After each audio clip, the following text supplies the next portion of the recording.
बिस्मिल्लाहिर्रहमानिर्रहीम, अस्सलाम वालेकुम। आप देख रहे हैं सीधी बात बीनर सलीम के साथ। माजरत चाहते हैं कि आज आपसे जुड़ने में थोड़ी दिक्कत हुई, थोड़ा वक्त भी लग गया क्योंकि कुछ टेक्निकल इश्यूज़ यहाँ पे हमारे लाहौर स्टूडियोज़ में चल रहे हैं। बट हेवन सेड दैट, अगर मैं हुकूमत की बात करूँ, अगर अपोजिशन की बात करूँ, तो वो चीज़ मैं बिल्कुल आपके सामने रखूँगी कि ना अपोजिशन के जो खिलाफ हैं वो फैसले आ रहे हैं, ना ही हम देख रहे हैं कि जो महंगाई है वो काबू में आ रही है। और अगर मैं हुकूमत का स्टेटस इस टाइम पर बताऊँ तो हुकूमत बिल्कुल बेबस है। हर 15 दिन के बाद पेट्रोलियम मसनूआत की कीमतों में जो है वो इजाफा हो जाता है। हर 15 दिन के बाद एक नया मिनी बजट हमारे सामने आ जाता है। चाहे जितनी भी वो जो नॉर्मल प्राइसेस हों आटा दाल चीनी की, वो हर वक्त हर 15 दिन के बाद जो है बढ़ती हुई दिखाई देती हैं। और अब क्योंकि लगे हाथों में आपको ये भी बता दूं कि IMF का जो कर्ज लेना है पाकिस्तान ने, उसकी जो अगली किस्त है उसका भी वक्त आ गया है। और उस हवाले से भी जो निगोसिएशंस है, जो बातचीत है, उसका बस आगाज़ हो चुका है ऑलमोस्ट। और जो इस दफ़ा की किस्त है वो $1 अरब की है, if I am not wrong. और उस $1 अरब के लिए जो कड़ी शर्त, जो मुश्किल शराइत IMF ने रखी हैं, वो भी मंजर आम पर आ गई हैं। और वो शराइत ये है कि भाई जो यूटिलिटी स्टोर्स पर जो अशिया खुर्दनोश में सब्सिडी दी जा रही है वो अब नहीं दी जाएगी। सिर्फ और सिर्फ एहसास प्रोग्राम के पैरामीटर्स के अंदर, उस अम्ब्रेला के अंदर जितने लोग आते हैं, सिर्फ उन लोगों को वो सब्सिडी दी जाएगी। अगर मैं LPG की बात करूँ तो LPG का एक 10-12 किलो का जो सिलेंडर है वो 2500 रुपये पे चला गया है। वो तमाम लोग जो कि गैस की सहूलत उनको मैसर नहीं है और वो LPG के ज़रिए अपना घर चला रहे हैं, तो उनके लिए इस गर्मी में 2500 का एक सिलेंडर, और अभी सर्दियाँ नहीं आई हैं तो किसी आफत से कम नहीं है। एक और चीज़ जो बड़ी इंपॉर्टेंट है, गैस महंगी होने जा रही है, बिजली महंगी होने जा रही है। जो थोड़ी बहुत हमें रियायत दिखाई दे रही थी कहीं ना कहीं माइक्रोस्कोप के ज़रिए, वो रियायत भी आम आवाम की दस्तरस से अब दूर होने जा रही है।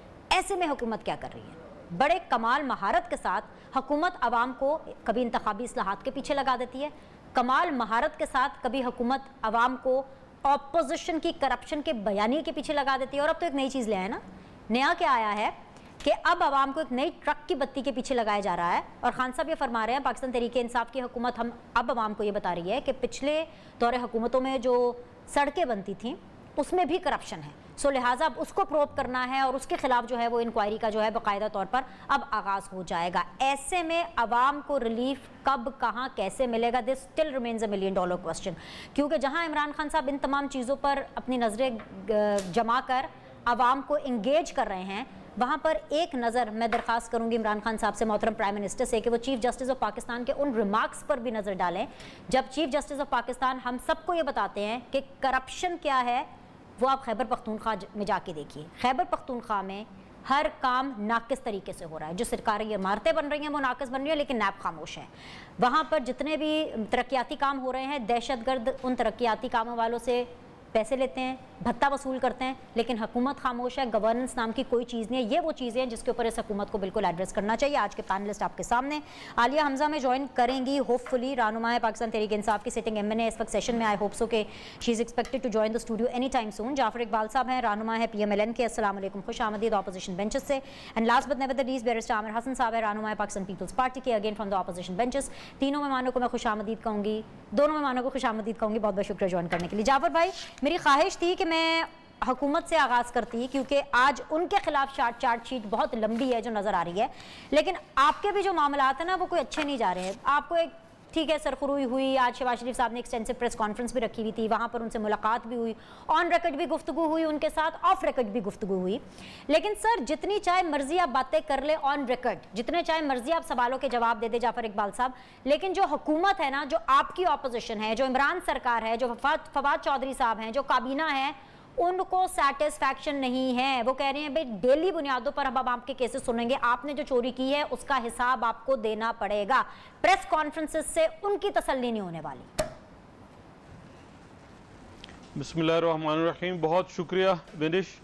बातें तो वही ज़्यादा ज़रूरी हैं करने वाली जो आपने LPG की बात की, बिजली महंगी होने जा रही है, घी की कीमत कहाँ गई, और हुकूमत तमाम तर दावों के बावजूद आज नाकाम है कि वो गंदम जो बेसिक बहुत बुनियादी हर घर की ज़रूरत है उसकी आटे की कीमत ही कंट्रोल कर पाए या किसी तरह उससे जो है वो नीचे ले आए।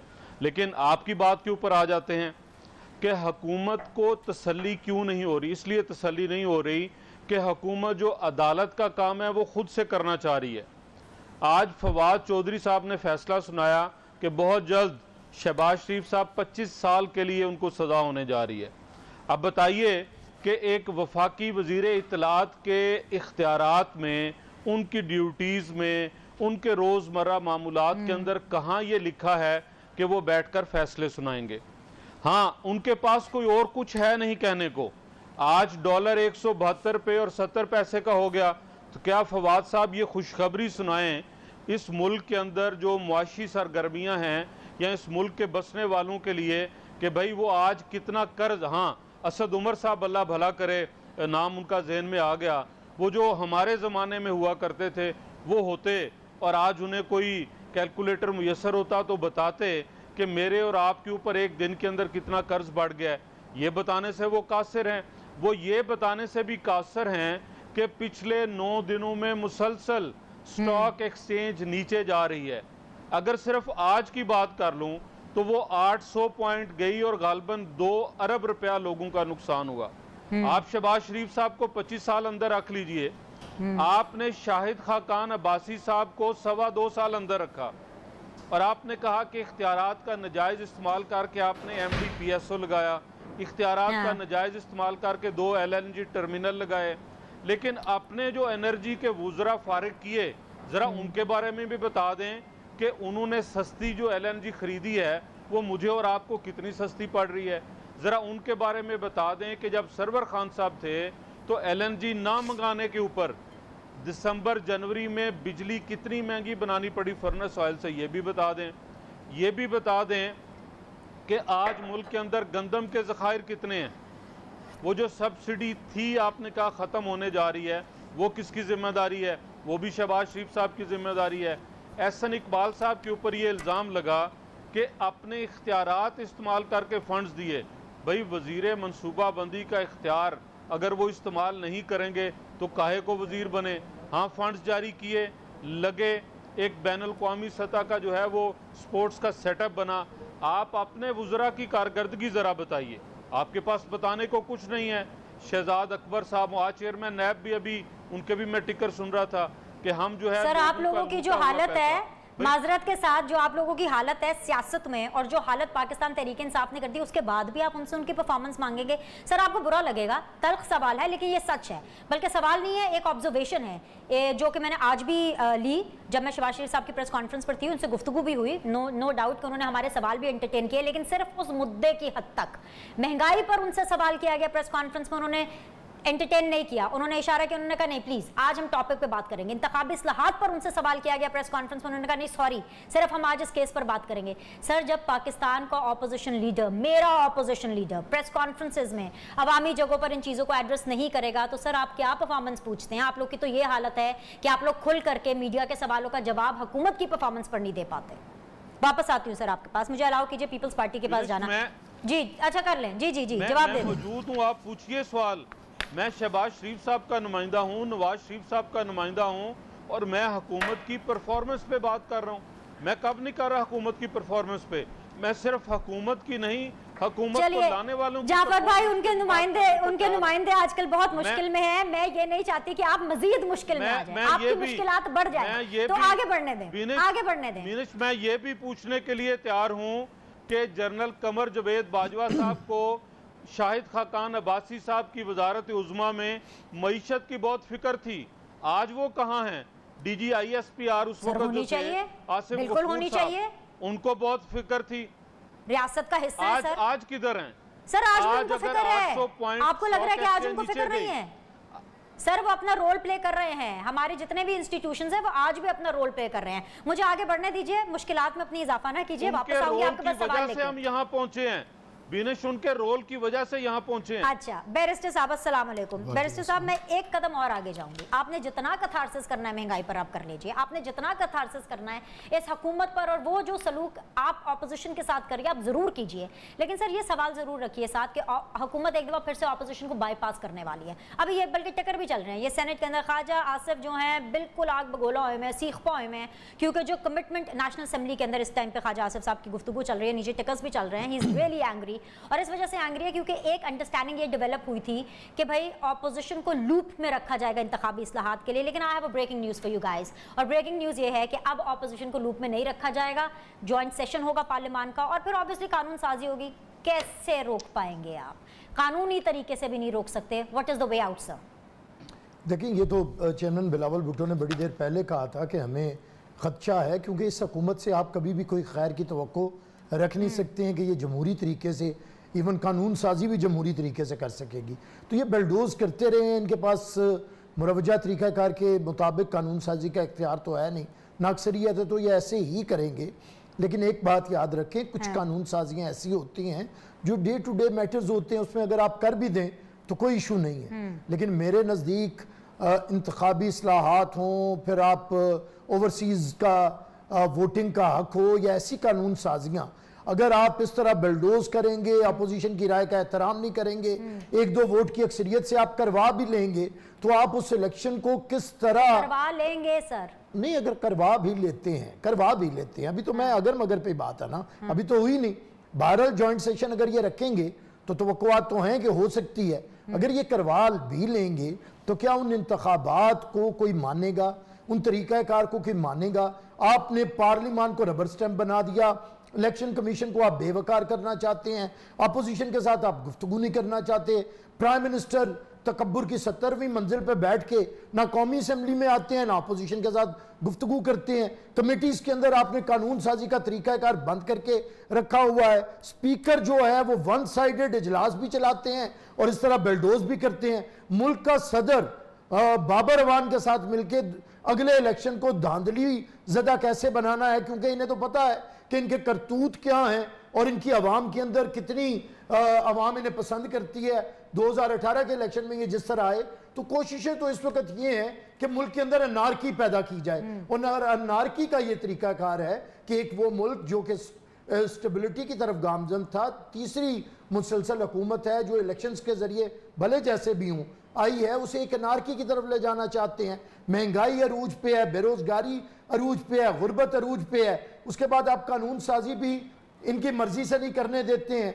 इलेक्शन कमीशन को वुज़रा कहें, एक आईनी इदारे को आग लगा देंगे, तबाह कर देंगे। बताएं, ये नारकी नहीं है तो क्या है? तो आपने क्या कर लिया? इलेक्शन कमीशन के पास जाके साथ बैठ के उनके उसके बाहर बैठ के आपने कौन सा एहतजाज कर लिया?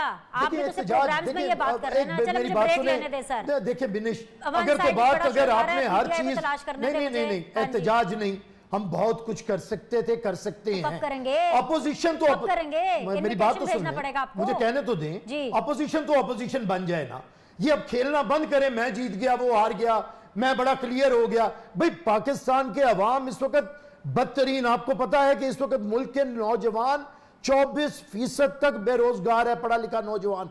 महंगाई 500% तक बढ़ चुकी है और आप अपने अपने क्लैरिटी के ऊपर लगे हैं। ऑपोजिशन लीडर ने कब ऑपोजिशन लीडर बनना है? वो अगर मरकज के अंदर भी हैं, वो पंजाब के अंदर भी हैं। हमने आज से 6 महीने पहले इन्हें कौमी असम्बली में शिकस्त दे के इस हुकूमत के खात्मे की बुनियाद रख दी थी और बुजदार जैसा हुक्मरान चंद लम्हे नहीं ठहर सकता था। लेकिन आपने इसे इतना कंफ्यूज किया, बयानिए को, पीडीएम को तोड़ा ना। पंजाब के अंदर लीडर ऑफ द ऑपोजिशन बताए ना, क्या लीडर ऑफ द ऑपोजिशन ने यहाँ पे पंजाब के अंदर कोई ऑपोजिशन करके दिखाई है? या मियां शहबाज शरीफ ने क्या ऑपोजिशन करके दिखाई है? तो मैं समझता हूं अगर हम, आखिरी फिक्रा है, अगर हम या पीएमएलएन, ये दोनों अगर आप लोगों को, बिलावल को तो शहबाज शरीफ ऑपोजिशन लीडर भी कबूल है, हमजा शहबाज भी कबूल है, तो ये बातें आपको मीटिंग में उनके साथ कबूल है, लेकिन हम सर आप डिक्टेट नहीं कर सकते ना किसी पार्टी को। लेकिन मैं जाफर इकबाल से ऑपोजिशन मुत्तहिद है, हम रिक्वेस्ट तो कर सकते हैं, डिक्टेट नहीं कर सकते कि खुदा के लिए आए और इस हुकूमत का पंजाब से खात्मा करें। आपके पास अक्सरियत है, सारी जिंदगी आपने पंजाब में हुकूमत की है। बुजदार राज के खिलाफ ना खड़ा होना एक मुजरिमाना गफलत है। ये खामोश है, क्यों खामोश है? हम तो निकलते थे, हमारे खिलाफ तो ये बड़ा निकलते थे, शहबाज शरीफ का पंखे लेके बुजदार के खिलाफ नहीं निकलते। उनसे पूछ लूंगी उसकी मुस्कुराहट की वजह क्या, और मुझे पीटीआई को तलाश करना है क्योंकि बड़ा ऑपोजिशन सेंट्रिक शो जा रहा है। आलिया हमजा साहिबा, आप जहां पर भी हैं प्लीज जल्द से जल्द ज्वाइन करें, नहीं तो विल फाइंड सम पीटीआई। एक छोटा सा वक्फा, विल बी बैक।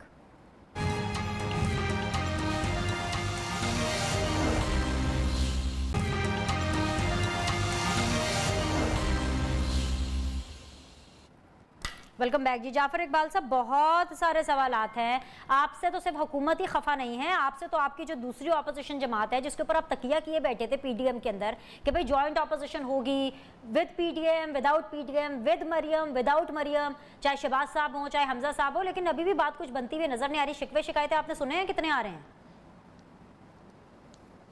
बहुत शुक्रिया बिनिश, अल्लाह भला करे बैरिस्टर साहब का और इन सब का। ये गिले शिकवे तो रहेंगे, उनका सियासी मंशूर अपना है, मेरा अपना है। मुझे अपनी पार्टी की स्ट्रेटजी बनानी है और मुझे अपने फैसले करने हैं। अगर उनको इस तरह से इतराज़ है कि मुस्लिम लीग ठीक से काम नहीं कर रही तो आ जाएं, हमारे साथ शामिल हों, हमारे मेंबर बने, हमारी आगे जो सेंट्रल एग्जीक्यूटिव है उसके अंदर आएँ और आके वहाँ बताएं कि मुस्लिम लीग ने उनको कैसे चलना चाहिए। अपने हाँ तो अपनी तरतीब ज़रा दुरुस्त कर लें। आप हालिया इंतखाबात के अंदर अपनी देख लें, अपने साबिक सदर और मौजूदा सदर जो सेंट्रल पंजाब के बने उनकी कारकर्दगी देख लें। आप अपने कैंडिडेट देख लीजिए कि कितने इजला में आपके पास कितने हैं। और उसके बाद अभी फिर आपने अपोजिशन का आगे जी बुजदार साहब से जान नहीं छुड़ाते। भाई आपके पास 6-7 वोट हैं, अगर उनसे जान छूट सकती है तो आइए आगे चलिए। आपने कहा कौमी असम्बली में शिकस्त दी, तो क्या मेरे वोट आपके साथ शामिल नहीं थे? सेनेट में जहां शिकस्त दी जा सकती है उसके ऊपर बात करने के लिए तैयार नहीं। हम कहते हैं कि आइए चेयरमैन के खिलाफ तहरीक एतमाद लाइए, गिलानी साहब को चेयरमैन बनाइए, किसी दूसरे को बनाइए, बैठ के बात कीजिए। वहाँ हमारी अक्सरियत है, वहाँ आप चलते नहीं हैं, वहाँ बाप पार्टी से वोट ले लेते हैं। आपकी अपनी स्ट्रेटजी है, हमारी सियासी स्ट्रेटजी अपनी है। कहाँ अदम एतमाद करना है, कहाँ नहीं करना। और फिर जब मेरे पास नंबर पूरे नहीं, 51% नहीं है, तो मैं अदम एतमाद कैसे करूं? हाँ मैं फिर किसी का आलाकार बनूं, हाँ मैं फिर किसी से मदद मांगूं, हाँ फिर मैं ये करूं कि भाई मुझे उधर उधर से तोड़ के आप दीजिए, जहांगीर तरीन ग्रुप दे दें, अलीम खान साहब नाराज हैं उनको दे दें। क्या ये वाली सियासत शुरू करने चले हैं? भाई इस सियासत की जरूरत नहीं है, जरूरत इस अमर की है। मैं इस बात से इत्तेफाक करता हूँ कि ऑपोजिशन को ठीक है सर, आपका पॉइंट आ गया जाफर भाई, को मिलकर वो मिलकर ऑपोजिशन को ये सारी चीजें पहले तय होनी चाहिए थी। आप लोग तो बड़े तरीके से ऑन पेपर लिख करके चले थे कि ये प्रॉज एंड कॉन्स होंगे, इस तरह से आपने चलना है। लेकिन फिर भी क्योंकि दो अलग अलग जमातें हैं तो ऑब्वियसली फूट तो हमें नजर आ रही है। इसको हम बिल्कुल डिस्कस करेंगे। आलिया हमजा साहिबा अनफॉर्चुनेटली अभी तक नहीं पहुंची हैं बिकॉज अभी भी नेशनल असेंबली का सेशन इस्लामाबाद में जारी है। And I am really thankful to Usman Saeed Basra साहब, तर्जुमान है पाकिस्तान तहरीक इंसाफ के पंजाब हुकूमत के। बहुत बहुत शुक्रिया उस्मान ज्वाइन करने के लिए on the last hour. Usman, मुझे यहाँ से आपसे गुफ्तगू शुरू करनी है बिकॉज अभी शहबाज शरीफ साहब ने आज एक्सटेंसिवली प्रेस कॉन्फ्रेंस भी रखी। आप तो उनकी छुट्टी कराने चले थे, आप तो उनको एक्सपोज करने चले थे, आप तो चले थे कि आप पूरी दुनिया को बता सकें कि कितने ज़्यादा करप्ट है शहबाज शरीफ और उनका ख़ानदान। लेकिन भाई वो बकौल मरियम नवाज के वो तो इंटरनेशनल सादिक और अमीन साबित हो गए। अब आप क्या करेंगे? बिस्मिल्लाहिर्रहमानिर्रहीम। एक तो बहुत शुक्रिया आपका बेनिश।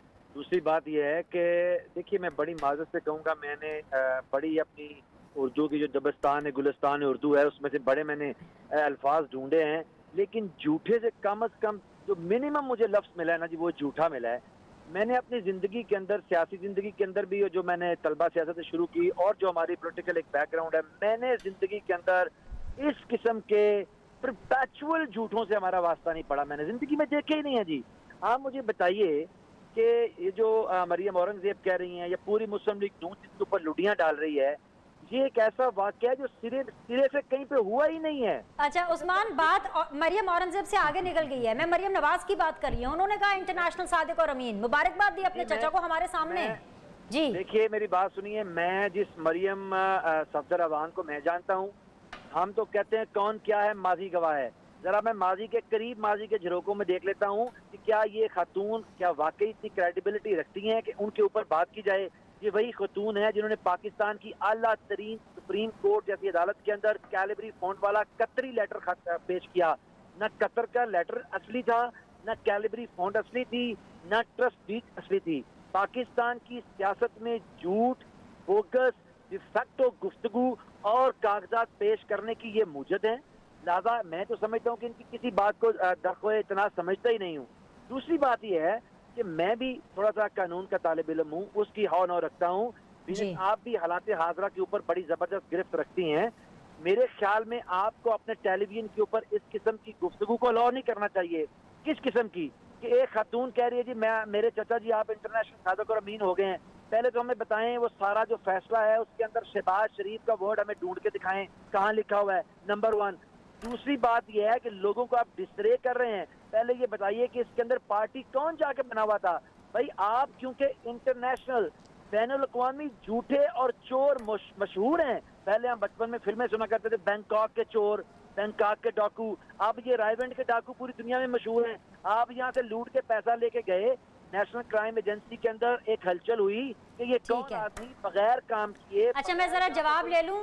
बसरा साहब मेरे साथ बने रहिए। ओके बसरा साहब, कंप्लीट कर लूं? अच्छा कंप्लीट कर जी लूं थोड़ा सा? जी जी अच्छा, जी जी देखिए नेशनल क्राइम एजेंसी ने यूके के अंदर, क्योंकि मैं वहां रह के आया हूँ, उन्होंने कहा कि अनयूजुअल सस्पेक्टेड ट्रांजैक्शन यहाँ आ रही है कि आदमी यहाँ कोई कारोबार नहीं करता, उसका काम कोई नहीं, ये कहाँ से ले आया million and million of pound. तो उन्होंने आपको सस्पेक्टेड कहा, वो आपको टेररिस्ट समझ रहे थे। उन्होंने हमसे पूछा कि भाई ये पाकिस्तान से आए, ये कौन है? हमने उनको बताया ये मशहूर जमाना अपना टीटी ग्रुप है। हम तो कितना बताया है, उन्होंने अपनी इन्वेस्टिगेशन की है। बाकी बिल्कुल आप किसी भी क्लियर नहीं हुए हैं, आप मुबारकबाद देते फिरे। ये मिठाई खा के आपको अभी भी उगलनी पड़ रही है। ठीक है, तो बसरा साहब आ गया जवाब। आप भी बड़े वेल इन्फॉर्म्ड रहते हैं। चीफ जस्टिस ऑफ पाकिस्तान ने आज खैबर पख्तूनख्वा के अंदर जो करप्शन की मंजरकशी की है वो भी आप तक पहुंची होगी। बने रहिएगा मेरे साथ, मैं जरा जवाब ले लूं, फिर मैं अगले राउंड में आकर आपसे इस बारे में बात करूंगी। जाफर भाई जरा जवाब दे दीजिए मुख्तसर एंड कंपोस्ट, फिर मैं पाकिस्तान पीपल्स पार्टी की तरफ जाती हूँ। जी जाफर भाई। बिनिश बहुत सादा सी बात है। उस्मान अच्छा जाफर भाई, मुझे ब्रेक का कहा जा रहा है। इमरान खान साहब, sorry I have to interject, मुझे ब्रेक का कहा जा रहा है, मुझे ब्रेक लेने दीजिए। वापस आएंगे तो फिर डिस्कशन को समेटेंगे तीनों पैनलिस्ट के साथ। Will be back in a bit.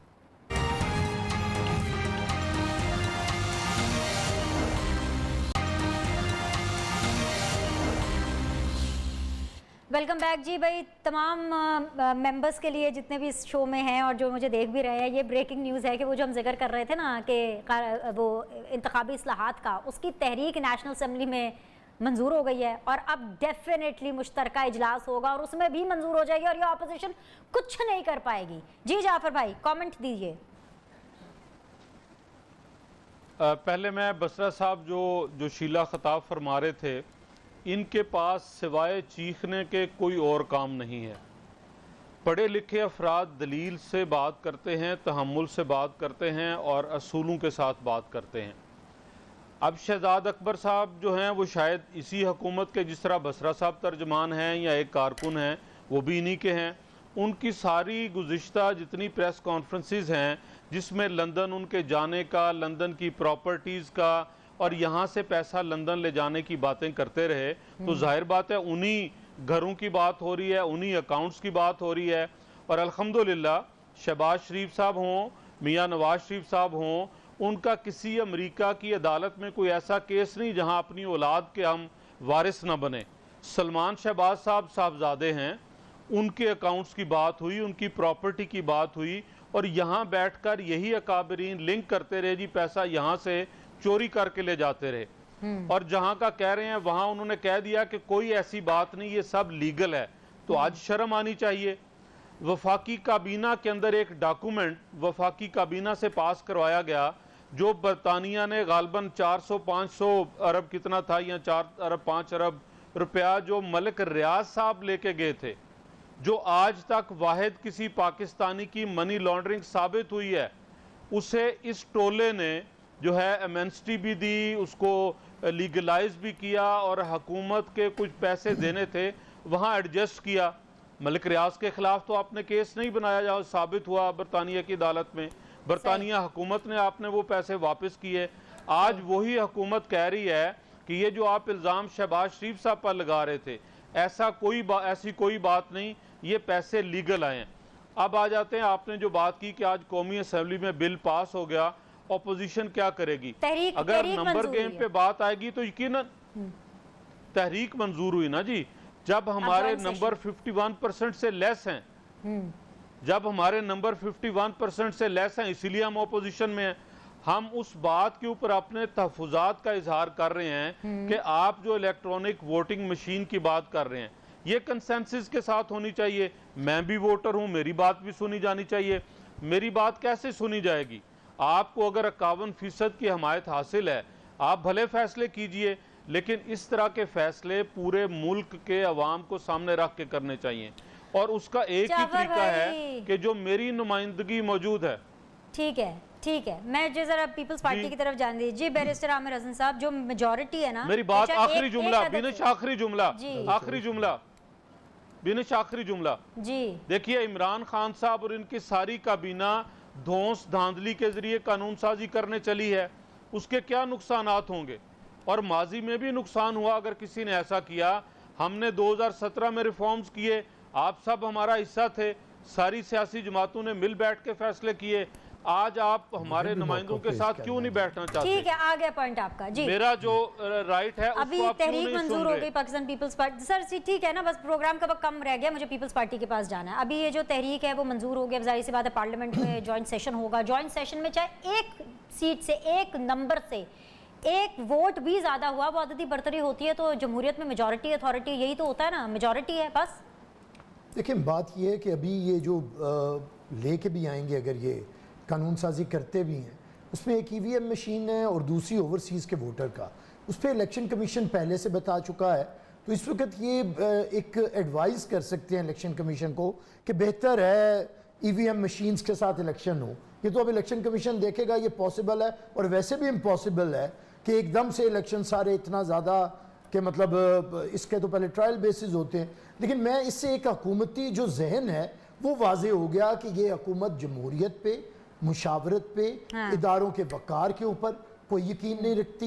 ये सिलेक्टेड थे, सिलेक्टेड हैं, और इनकी मेंटालिटी वही रहेगी। और अब ये फाशिस्ट निज़ाम के तहत अगर कुछ बना भी लेंगे ऐसा काम, तो ये चलने का नहीं है ना, तो ऐसे इलेक्शन हो सकेंगे। देखिए जिस इदारे ने इलेक्शन करवाने हैं वो इदारा इनके बारे में क्या कह रहा है। तो मैं समझता हूँ कि ये जितना भी कर लें, 2023 में भी अगर इलेक्शन होना है तो वो इनके हाथ नहीं आएगा, क्योंकि जो महंगाई की सूरत हाल है, जो हुकूमत ने मईशत का बेड़ा गर्क कर दिया है। अब इनके अपने इदारे, हुकूमती इदारे, पाइड ने बताया है कि 24% बेरोजगारी है पढ़े लिखे नौजवानों में, और गुर्बत पाकिस्तान में इस वक्त बदतरीन सतह के ऊपर है, महंगाई बदतरीन सतह। वो आप आज पेट्रोल की कीमत लें, LNG की कीमत लें, आप घी की कीमत लें, चीनी आटा तो पहले ही खरबों रुपया ये खा गए।